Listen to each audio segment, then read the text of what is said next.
Olá, pessoal. Eu sou Gildásio Carvalho, farmacêutico bioquímico e analista clínico. Estou aqui hoje para a gente conversar sobre prevenção. Prevenção de defeitos congênitos na gestação, né? Eu gosto muito de começar essa conversa com esse vídeo para poder a gente perceber o que acontece com o corpo da mulher na gestação, né? Tem muita gente que diz, a gestação não é doença, né? Não é realmente doença. Mas gestação é um momento extremamente importante para a mulher. É a mulher preparando uma outra pessoa. Então, há uma modulação geral no corpo dessa mulher. Os hormônios dela vão ter que ser modulados, a parte toda do sistema imunológico dela vai ter que estar modulado. Então, ela tem que estar muito bem, tanto internamente como externamente. E é sobre isso que a gente vai conversar, sobre essa prevenção. O que é que a gente pode estar prevenindo que para essa mulher, que o filho não nasça com nenhum defeito congênito. Existem vários defeitos congênitos que podem ser preveníveis, sim. Tá? Você pode observar nesse vídeo, né, que a mulher, o corpo dela vai se transformando, o feto vai tomando posição, vai buscando posições melhor para ele. Ele, dentro desse contexto, desse útero, ele vai se mexer, ele vai dar chute, ele vai, ou seja, vai virar de cabeça para baixo, vai fazer xixi, enfim, todo um processo, semana a semana, até a semana 41, que é quando o parto ocorre. Né? Então, assim, esses defeitos congênitos, a gente pode perfeitamente cuidar para que não apareça em nenhum momento ao nascimento. Tá? Evitar qualquer tipo de exposição de risco a esses agentes teratogênicos. Né? A gente sabe perfeitamente, desde que o mundo é mundo, né, se convive com a teratogênese. Há 200 anos antes de Cristo, algumas culturas classificavam as anomalias como aberrações, como mau agouro, ira dos deuses.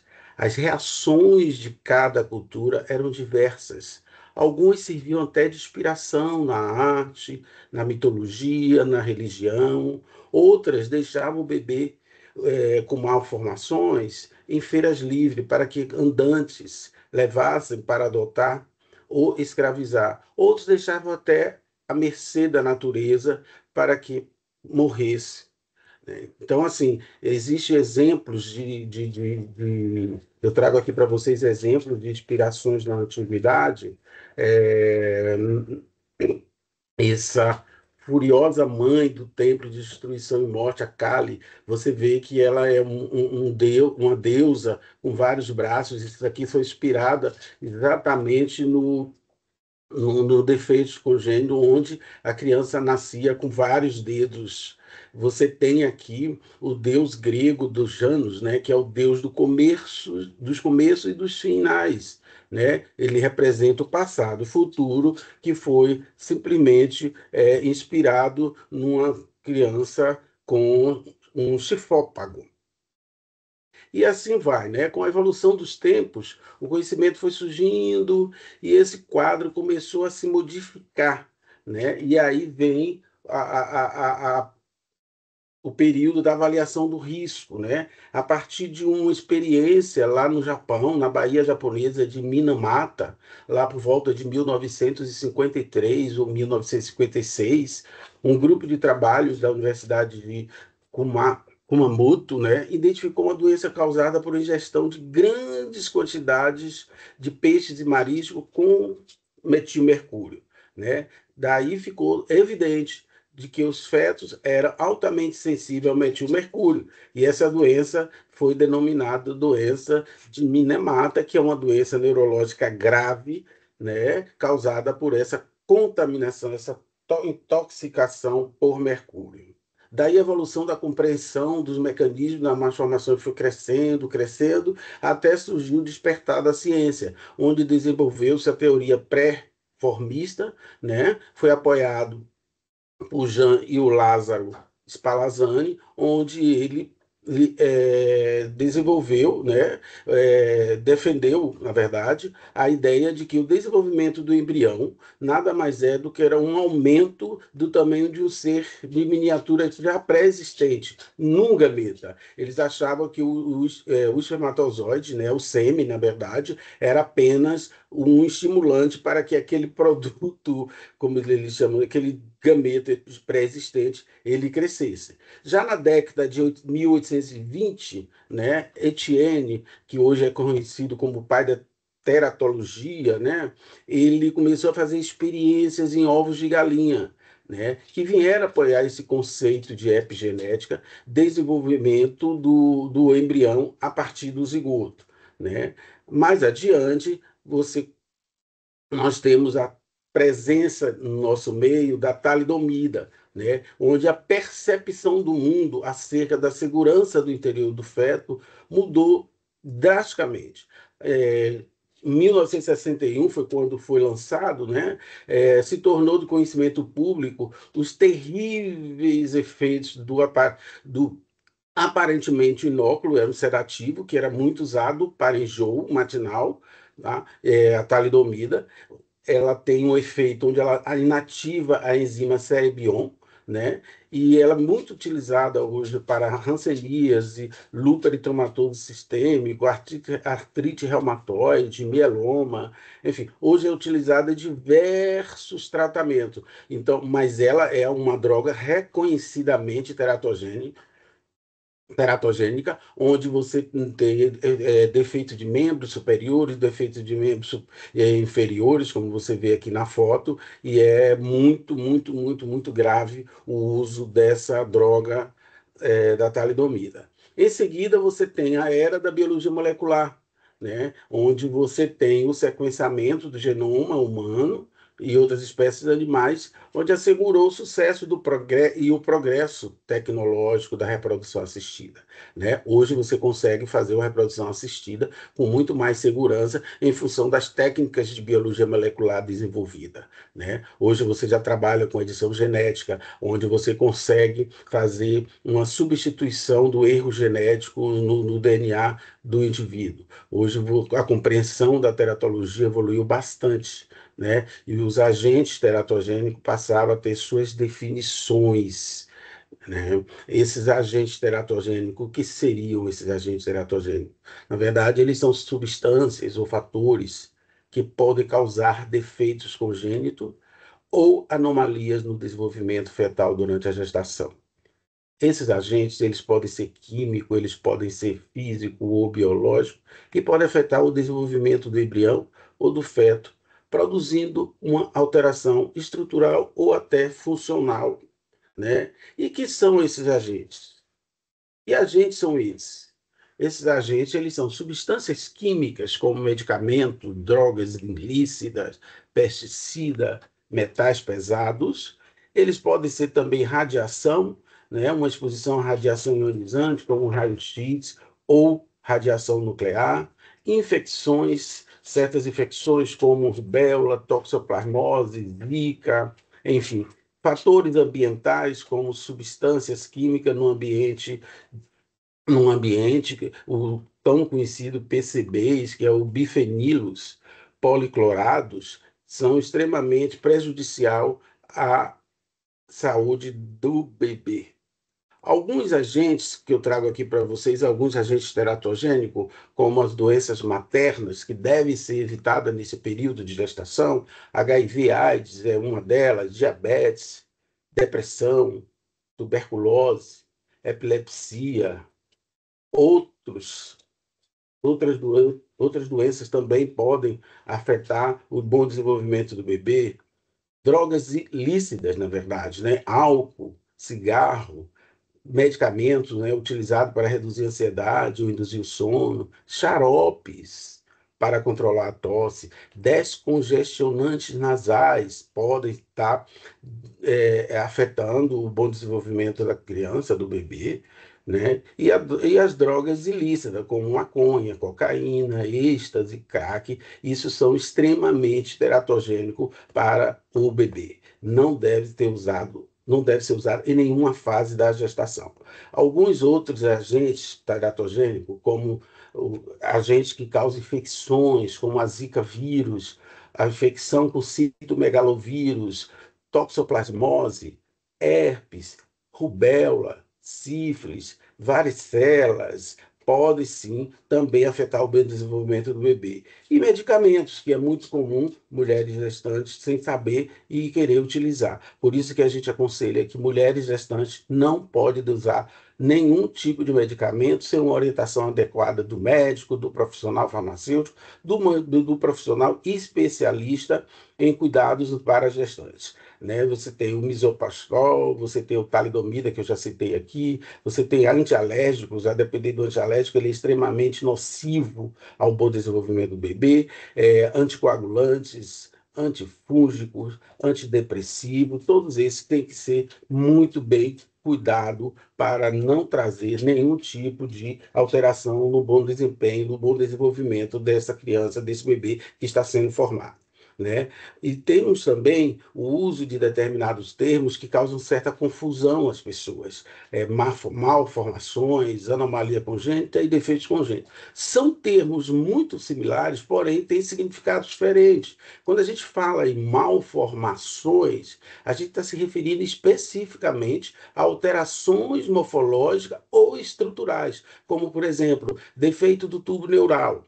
Quando a gente usa o termo anomalia congênita, anomalias congênitas é um termo mais amplo, que inclui tanto alterações estruturais quanto funcionais. Um exemplo clássico é a microcefalia, né? Onde você tem uma alteração de estrutura e também uma alteração funcional.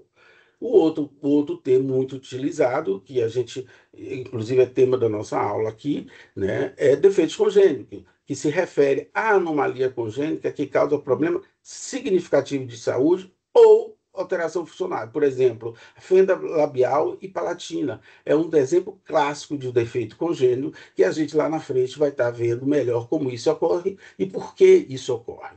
Tá? Mas esses defeitos congênitos que a gente fala, é importante a gente saber que quando a gente fala de defeitos congênitos, independente da exposição da mulher gestante, ela precisa saber que a cada gravidez existe um risco independente dessa exposição. E o risco geralmente é de 3 a 6% de ter uma criança com defeitos congênitos. Né? E desse 3 a 6%, 10% dos defeitos congênitos estão relacionados com drogas, produtos químicos, infecções, doenças maternas conhecidas ou outras exposições. Ou seja, são exposições que, se a gente for analisar, a gente tem como evitar, a gente tem como prevenir esse aparecimento desses defeitos congênitos. Né? Eu trago aqui para vocês dados relevantes, como está na literatura, de 3 a 6%, representa 8 milhões de nascidos com defeitos congênitos no mundo. É muito defeitos congênitos surgindo. 3 milhões desses defeitos morrem antes do 5º ano de vida. 21% dos defeitos congênitos causam morte de criança até 5 anos na América Latina. 1 em cada 10, ou melhor, 1 em cada 5 morre nos primeiros dias de vida, os primeiros 28 dias de vida. No Brasil, a segunda maior causa de morte até os 5 anos. Nós temos aqui um sistema de informação sobre nascido vivo, que é o SINASC. Ele estima que, por ano, surgem 23.775 defeitos congênitos. É um número muito alto, um número muito significativo, que não pode passar despercebido. A gente tem que ver quais são as melhores formas de prevenção e até mesmo tratamento, isso é muito importante. Alguns defeitos congênitos, mais formações mais comuns, eu trago aqui para vocês essa informação, eu acho extremamente importante, e é o momento mais crítico da gestação, que são nas primeiras semanas, entre terceira e oitava semana, é onde ocorre a organogênese. Ou seja, é o momento onde está surgindo os órgãos, está sendo formado tecidos. Esse momento é um momento crítico, que a mulher precisa ter o máximo de cuidado do que se expor, né? No na terceira, 16ª semana, já é a neurogênese, é a fase onde está sendo formado os neurônios, seguido do crescimento fetal, que vai até a 40ª semana, às vezes a 41ª, enfim. E isso é importante se saber para poder ter noção do que pode, o que não pode fazer, do que pode, o que não pode comer, do que pode, do que não pode se expor, né? E um deles aqui eu trago que é muito comum é a exposição ao álcool, né? Essa exposição ao álcool levando à síndrome alcoólica fetal, a mais conhecida como SAF, né? Existem alguns conceitos, alguns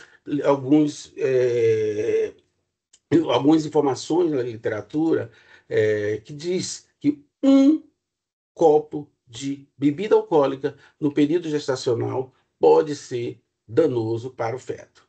Não existe dose alcoólica segura, tá?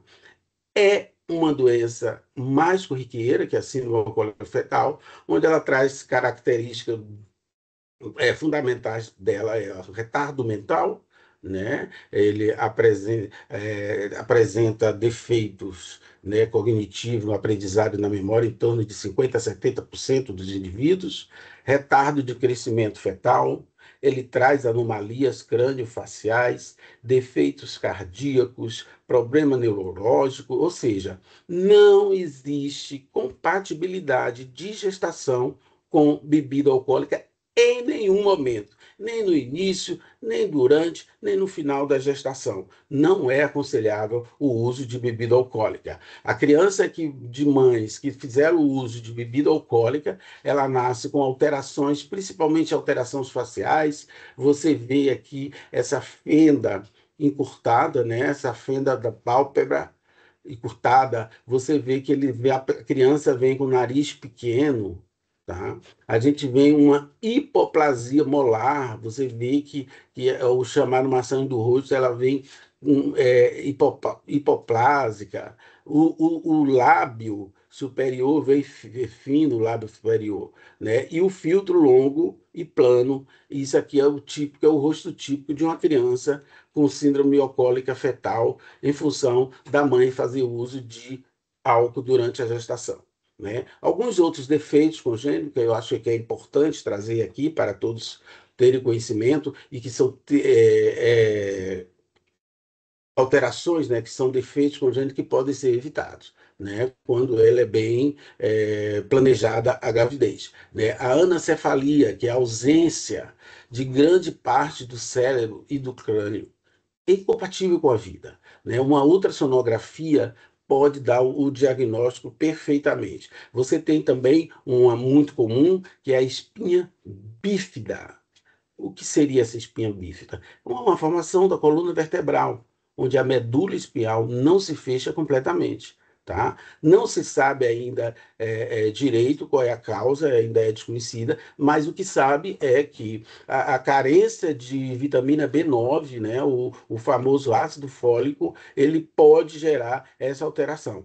Né? Uma ultrassonografia e uma dosagem sanguínea ou do líquido amniótico de alfa-fetoproteína, você pode ter o diagnóstico dessa alteração e levar, né, a um processo cirúrgico para fazer essa correção. Como está aqui apresentando na figura, né, seria a espinha bífida, essa alteração de extrema importância e grave. Outras anomalias, né, são anomalias, por exemplo, de anomalia cardíaca, né, onde o ultrassom morfológico do segundo trimestre, que está lá entre a 20ª e a 24ª semana de gestação, pode perfeitamente dar o diagnóstico junto com o ecocardiograma, né, onde você vê perfeitamente aqui à esquerda, você vê um coração normal, e já à direita você vê o coração com 4 anomalias, o que determina a tetralogia de Fallot, né? Onde você vê uma superposição da aorta, Aqui, tá? A gente vê perfeitamente. Você tem uma estenose pulmonar, você vê que está bem aparente, né? Você vê também um defeito septal ventricular, né? Essa a- alteração aqui, ó, tá vendo? E tem também a hipertrofia do ventricular. Você vê como ela está bastante aumentada e aqui seria um normal. Então você vê perfeitamente essas quatro alterações de morfologia cardíaca. Outras alterações também é a conhecido lábio leporino e fenda palatina, né? Nada mais é do que aberturas ou fissuras no lábio, né? Ou no céu da boca, né? Essa aqui, esse lábio leporino, você vê, ela pode ser corrigida com cirurgia, que quanto mais cedo essa cirurgia acontecer, melhor seria o resultado. Você vê aqui e a criança acaba crescendo sem nenhum tipo de alteração, né? Aqui seria a fenda palatina, que também um processo cirúrgico faz esse tipo de correção, tá? Existe na literatura alguns indicativos de que o que é que causa isso. O uso materno do pré-natal, mulheres funantes, por exemplo, né? Mulheres que fazem uso de tabaco, mulheres que fazem uso de álcool, pode aumentar o risco do aparecimento, né? Então, está bem claro na literatura que se você usa a vitamina B9, ácido fólico, meses antes, né? Tem que usar antes da gestação e durante o primeiro trimestre, isso diminui bastante esse risco do aparecimento dessa alteração que é bem grave, bem chata, que é a lábio leporino e fenda palatina. Bem, esses defeitos congênitos, como eu falei logo no início, é, diante da evolução das tecnologias, você tem vários mecanismos de diagnóstico dessas alterações, desses defeitos congênitos, né? Você tem o NIPT, né? Hoje você tem o NIPT ampliado, que é um exame de sangue, é um exame sorológico, né? No soro sanguíneo da mãe, né? É um teste não invasivo, o NIPT vem do teste pré-natal não invasivo, onde aproximadamente na 10ª semana, né, você dosa o sangue do paciente e avalia o risco de aparecimento de alterações genéticas. O outro dado para diagnóstico é o ultrassom, né, uma ultrassonografia pré-natal seriada na 11ª semana, da 14ª, da 18ª, da 20ª semana, fazendo uma neurosonografia fetal. O outro seria um teste do risco fetal do primeiro trimestre, que nada mais é do que uma dosagem sanguínea, né, do sangue da mãe, né, tira o sangue da mãe. Pode ser feita no primeiro trimestre, que vai em torno de 8ª a 13ª semana, ou no segundo semestre, que vai da 14ª à 20ª semana. Você tira o sangue da mãe e você faz a dosagem do hormônio estriol, do PAPA, do beta-HCG livre, alfa-fetoproteína e translucência ducal, que é uma medida tirada através da ultrassonografia. Outro processo de diagnóstico também, só que é em casos específicos, é a miniocentese, lá para a 15ª e 20ª semana, tá?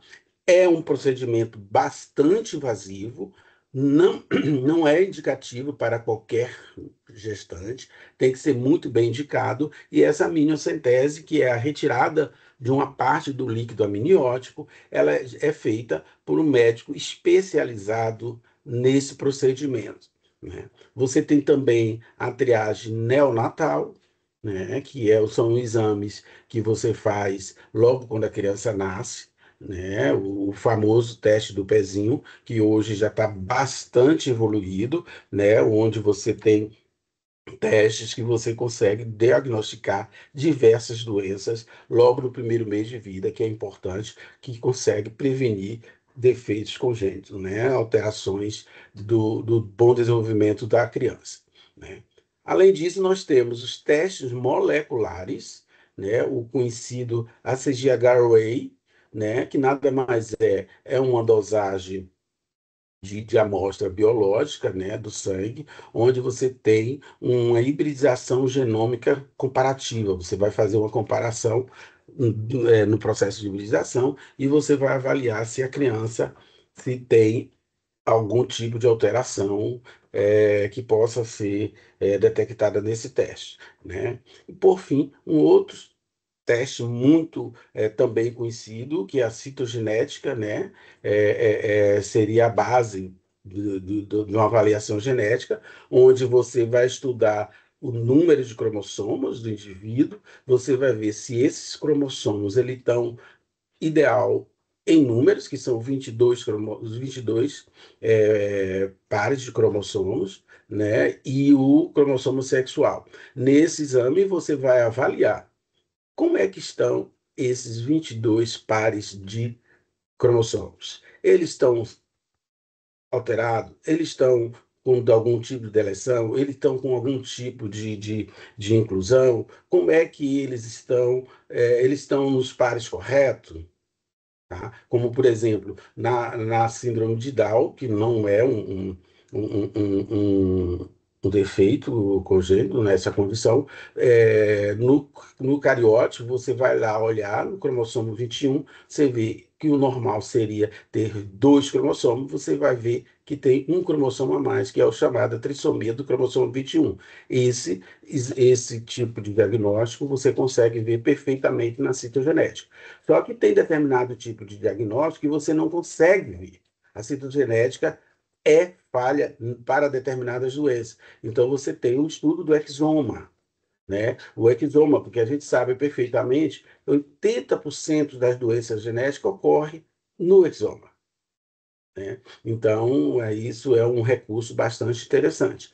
E também, quando o exoma não consegue fechar, você tem como fazer o genoma, né? Ah, Gil, então por que você não faz já direto o genoma? Por causa da questão de custo. O custo para a análise de um genoma é muito maior do que o do exoma, que é muito maior do que uma citogenética clássica, né? Então a gente vai investigando por vez. Faz uma investigação por citogenética, depois, se não conseguir nenhum diagnóstico, você pode partir para o ACGH-Array, se não conseguir nenhum diagnóstico, você vai para o exoma, se não conseguir, você vai para o genoma, mas hoje, com a evolução tecnológica da genética, dos estudos moleculares, você vai ver que você consegue fechar um diagnóstico com bastante perfeição, né? Além desse diagnóstico, clínico e laboratorial, você pode consultar o nosso CIAT Bahia. O que é que seria esse CIAT Bahia? Na verdade, o CIAT é um sistema de informação sobre agente teratogênico, né? Ele está disponível de forma gratuita para fornecer informações atualizadas a todos os profissionais da saúde, pesquisadores, comunidade em geral, mulheres que querem engravidar, mulheres que estão grávidas, mulheres que estão amamentando, tudo que ela precisar saber sobre a exposição relacionada a agente teratogênico, né? A exposição a agente químico, físico, biológico, que tem potencial teratogênico, ou seja, que são capazes de causar malformação no feto durante todo o período de gestação, né? Então, assim, a pessoa pode fazer a consulta ao CIAT e o CIAT está disponível para dar essas informações, essas orientações. Esse CIAT, né, como eu acabei de falar, ele tem o objetivo principal proteção à gravidez, tá? Ele existe para fazer a prevenção do aparecimento de defeitos congênitos na comunidade em geral, devido a diversas exposições ambientais, tá?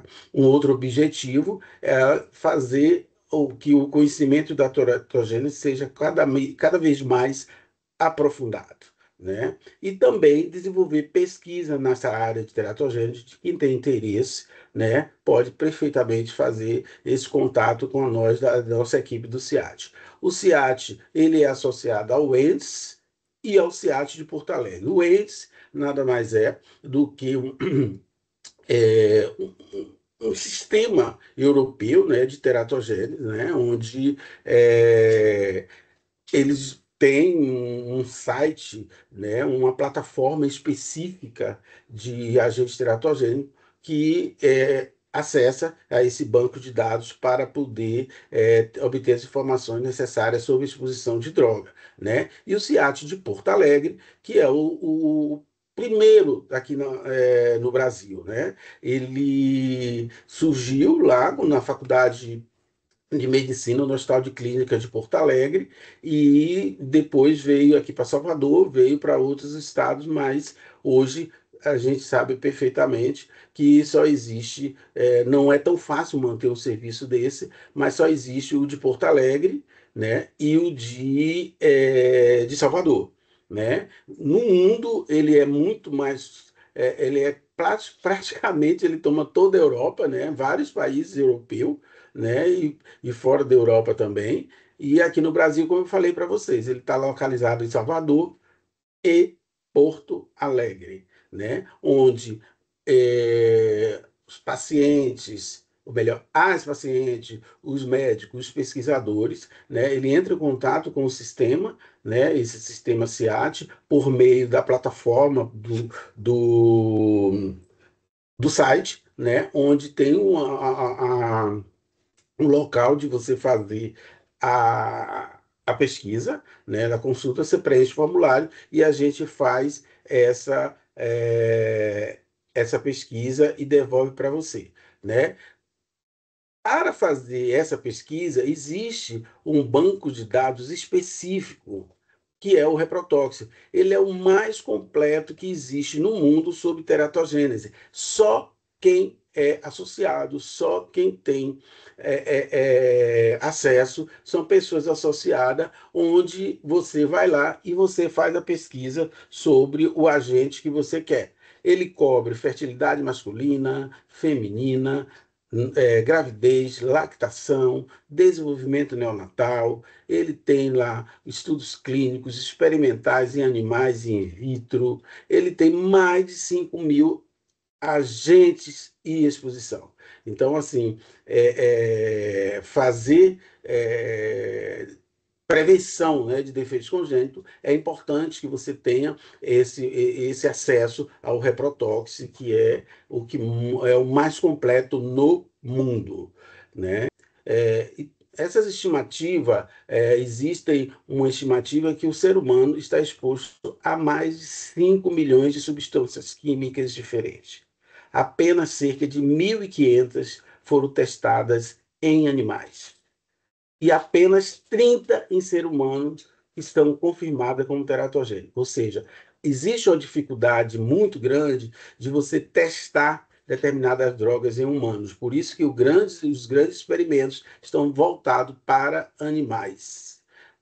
Ainda falando sobre o SIAT, né, é importante que a gente faz essa prevenção contínua com as nossas gestantes, que procuram, com utilização ou melhor, do que ela pode ou não pode usar. Tá? É muito comum dizer assim, um chá não faz mal. Faz sim. Tem chás que é extremamente prejudicial para a gestante, como o chá de hibisco, o chá de hortelã, o chá de canela, o chá preto, né? E o que é que pode em termos de chá? Um chá bom, gengibre, cidreira, camomila, capim-limão, são chás que não têm problema em ser utilizado.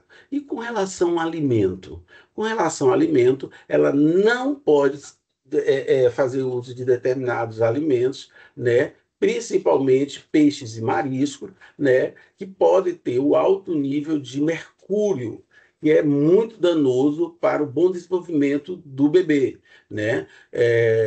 Um atum fresco, cação, né, da família do tubarão, dourado, cavala, espada, são peixes que não pode entrar na dieta de uma gestante. Mas já o salmão, sardinha, linguado, bacalhau, tilápia não tem nenhum tipo de problema. A gente sempre orienta que use peixes de águas profundas, porque teoricamente esses peixes de água profunda eles têm muito baixo ou quase nenhum teor de mercúrio, né? Já os demais, que ficam mais na parte superior, eles podem estar contaminados por mercúrio em altas concentrações, que vai trazer alterações, principalmente alterações neurológicas no bom desenvolvimento da criança, né? Não deve gestante, de jeito nenhum, chimarrão, cacau, café passado, suco de uva e outros alimentos ricos em polifenóis, né, e flavonoides, né? Esses elementos ele pode afetar o desenvolvimento da circulação do bebê durante a vida intrauterina, né? Principalmente a partir do terceiro trimestre de gravidez. Então, é importante que a gestante não faça uso disso. Ar poluído antes e durante a gravidez, ela pode trazer alteração do desenvolvimento placentário, a criança nascer com baixo peso, né? Poluição da água é outro dado importante que a mulher tem que ter muito cuidado que tipo de água ela está tomando, né? Hábito de fumar, tá? Às vezes ela não fuma, mas o fumo passivo, ela viver com uma pessoa ao lado de uma pessoa que tem hábito de fumar, isso também traz prejuízo para a saúde do bebê. Né? Um outro detalhe que é muito esquecido são a questão da temperatura extrema, ou quente ou frio. Isso também traz dano para a mulher. Por exemplo, tem uma mulher que trabalha, ela está no início da gestação, ela trabalha na beira do fogão, ela trabalha como chefe de cozinha ou cozinheira e tal, e aquele fogão, ele tem uma temperatura o tempo inteiro alto, né? Uma temperatura alta. Então, assim, não é aconselhável que essas mulheres continuem nesse ritmo de trabalho na beira do fogão, principalmente nos primeiros trimestres, né? A mesma coisa é o frio, tá? Mulheres que trabalham em câmara frigorífica, por exemplo, elas não podem estar trabalhando numa câmara frigorífica onde tem alto grau de temperatura, né? De baixa temperatura, na verdade, né? E vai trazer consequências graves para a sua gestação. E radiação, né? A depender da radiação, tem que ser evitado. Né? E sempre que for fazer uso de alguma radiação, é importante fazer uma consulta para saber qual é o nível dessa radiação. Né? E como prevenção, né, a gente traz um alerta extremamente importante, repetindo o que eu falei anterior, não pode usar bebida alcoólica. O uso de café, mulheres que fazem uso de café de 7, 8 vezes por dia, não é aconselhável. Tá? Cigarro, nem pensar. Na questão das tinturas, alisadores e permanentes de cabelo, é importante ponderar essa questão. Né? Ela pode usar, deve usar sempre produtos naturais. E, de preferência, quando for usar, faz uma consulta com o SEAD, que a gente orienta melhor. Né? Produtos de limpeza.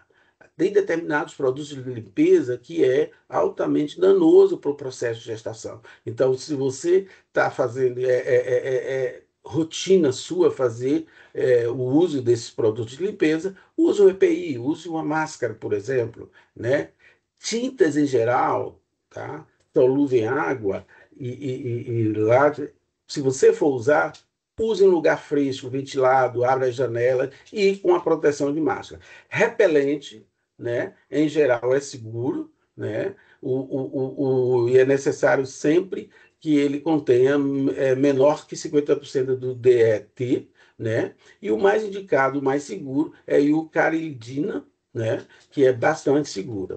Né? Com relação à vacinação, né, não é aconselhável fazer uso de vacinação com vírus vivos, como, por exemplo, cachumba, rubéola, sarampo, não é aconselhável.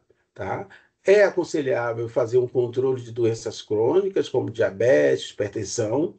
Tá? Os exames pré-natais devem ser feitos de forma bastante criteriosa e adequada, né, seguindo toda a sequência do protocolo determinado pelo Ministério da Saúde, tá?